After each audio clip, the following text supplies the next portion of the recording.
नमो नमः मित्राणि।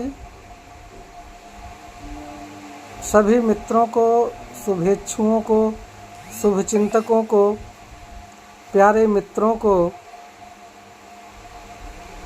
अनुजों को, अग्रजों को, माताओं को, बहनों को हिंदी दिवस की हार्दिक बधाई एवं शुभकामनाएं।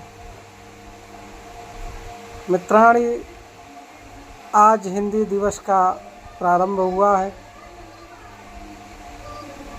और आज हम लोग भाषणों में हिंदी दिवस मनाने के लिए बहुत शपथ लेते हैं, लेकिन जैसे ही हिंदी पखवाड़ा ख़त्म होता हम भूल जाते हैं।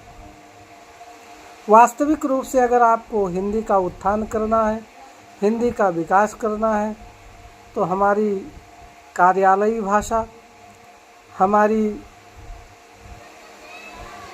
न्यायालयों की भाषा, हमारी बोलचाल की भाषा, हमारे परिवार में संवाद की भाषा,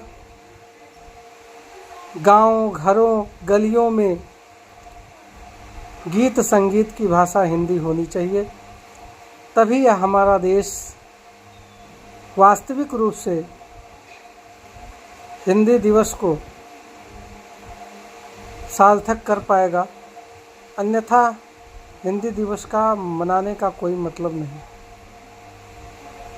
किसी ने ठीक ही लिखा है, अंग्रेज यहाँ से चले गए, अंग्रेजी उनकी नहीं गई, भारत ऐसा देश है भागा, हिंदी यहाँ से चली गई। अंग्रेज आए, 200 वर्ष तक राज किए, लेकिन हमारी मानसिकता को गुलाम तो बनाए। उस गुलामी से मुझे छुटकारा तो मिल गया, लेकिन मानसिक गुलामी से आज तक छुटकारा नहीं मिला। इस नाते आज भी हम अंग्रेजी के शब्द बोलने में अपने आप को बहुत गौरवान्वित करते हैं और हिंदी में बात करते समय लगता है कि मुझे शर्म और लाज आ रही है। इस चीज़ को ख़त्म करना है। किसी राष्ट्र का उत्थान उसकी भाषा से होता है, क्योंकि भाषा ही भावनाओं को व्यक्त करने की सबसे महत्वपूर्ण कड़ी है, सबसे महत्वपूर्ण साधन है। इस नाते भाषा की उन्नति तभी होगी जब हम सभी भाषाओं का के साथ साथ अपनी मातृभाषा का हिंदी का सम्मान करेंगे।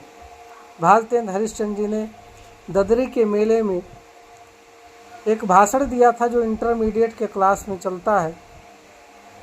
उस पाठ का शीर्षक है भारतवर्षों उन्नति कैसे हो सकती। उन्होंने एक बड़ा सुंदर उदाहरण दिया था कि कोई एक व्यक्ति मेला देखने गया। उस व्यक्ति के पास अपने कुर्ता नहीं था, अपना धोती नहीं था, अपना चप्पल नहीं था, अपना अंगरखा अर्थात अंगोछा नहीं था, अपनी टोपी नहीं थी। तो टोपी किसी और से मांगा, चप्पल किसी और से मांगा, कुर्ता किसी और से मांगा, धोती किसी और से मांगा, टोपी किसी और से मांगा, अंगोछा किसी और से मांगा, और पहन के वह जो है जब मेले में प्रवेश करता है तो एक व्यक्ति कहता है, अजी फलाने जो कुर्ता पहने हैं वो तो फलाने का है। किसी ने और ध्यान दिया, कहा रे धोती भी इनकी नहीं फलाने की है। किसी ने कहा अंगोछा भी फलाने का है। किसी ने कहा जो गांधी मार्का टोपी सिर में लगाए हैं वो भी फलाने की है। आदमी को बड़ा क्रोध आया, गुस्सा आया, क्योंकि उसके शरीर पे जितना कुछ भी बचा था वह केवल मूछ ही बची थी। तो उस झल्ला के बोला, घर की केवल अपनी मूछें ही मूछें।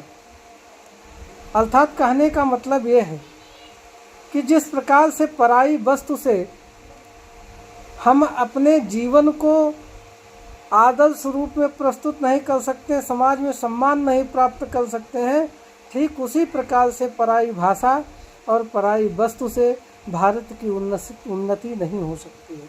अगर वास्तविक रूप से भारतवर्षोन्नति हमको करनी है तो हमें सबसे पहले अपने भाषा को सम्मान देना होगा, अपने भाषा को आगे बढ़ाना होगा। खान पान से लेकर के उठते बैठते तक जो भी हम वाद संवाद परिवाद जो भी करें हम अपनी भाषा में करें।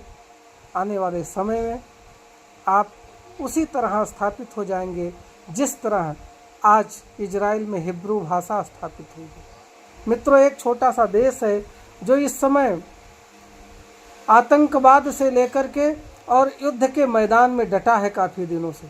उस देश की राष्ट्रीय भाषा हिब्रू थी। इजराइल को विश्व के मानचित्र पे अगर हम लोग देखेंगे तो एक पेन से जो हम डाट लगाते हैं वो विश्व के मानचित्र पे उसका वो अस्तित्व है। लेकिन इजराइल में की हिब्रू भाषा प्राचीन भाषा थी, हिब्रू भाषा खत्म हो गई थी। दो लड़के, एक लड़की एक लड़का, दोनों प्रेमी प्रेमिका थे। उन्होंने शपथ लिया इस राष्ट्र के उत्थान के लिए हिब्रू भाषा का आगे होना जरूरी है। इस नाते आज से हम लोग आपस में जो बात करेंगे हिब्रू भाषा में करेंगे। दोनों लड़के और लड़कियां जो यूनिवर्सिटी में विद्यार्थी थे, दोनों का संकल्प आगे बढ़ता गया। एक दिन शादी करते हैं। शादी होती है तो जो बच्चा पैदा होता है उससे भी हिब्रू भाषा में बात करते हैं। और बच्चे को लेकर के उन पति पत्नी अर्थात पहले के प्रेमी प्रेमिकाओं ने पूरे देश में हिब्रू का प्रचार प्रसार किया। और आज इजराइल की राष्ट्रभाषा हिब्रू है, जो आज युद्ध के मैदान में डटा हुआ है और आताताइयों से लोहा ले रहा है। तो हम जब तक अपनी भाषा का सम्मान नहीं करेंगे तब तक भारत की उन्नति कभी नहीं हो सकती। इस नाते आज हम शपथ लें, केवल श्राद्ध जैसे पिताजी का हम मनाते हैं वैसे हिंदी दिवस ना मनाएं, अपितु हिंदी को अपने जीवन में उतारें।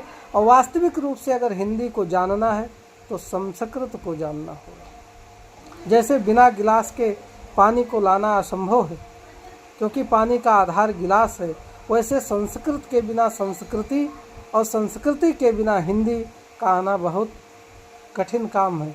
अगर हम संस्कृत के बिना हिंदी की कल्पना करते हैं तो ये बेईमानी होगी, क्योंकि किसी की उत्पत्ति उनके माता और पिता से होती है। अगर माता पिता को हम भूलते हैं तो मुझे नहीं लगता है हमारा अस्तित्व बहुत दिन तक कहीं टिकेगा। पुनः आप सभी को हिंदी दिवस की हार्दिक बधाई एवं शुभकामनाएं। सादर नमस्कार।